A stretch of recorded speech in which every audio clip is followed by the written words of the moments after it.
İlan sancması halları ilə bağlı son statistika açıqlanıb. Müəyyən edilib ki, son 4-5 ay ərzində ümumilikdə 78 nəfərin zəhərli heyvanla qarşılaşması acı sonluqla yadda qalıb. İlan sancması ilə əlaqədar Kliniki Tibbi Mərkəzin Toksikologiya şöbəsinə aprel ayından bugünə qədər 78 müraciət daxil olub.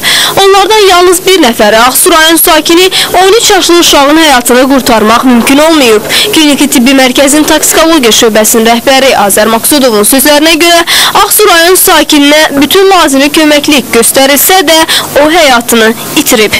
İlan sancma əsasən həm Bakı ətrafı kətlərdən Zirədir, sonra Məşdağadır, Xəzər rayonudur və bölgələrdən, regionlardan.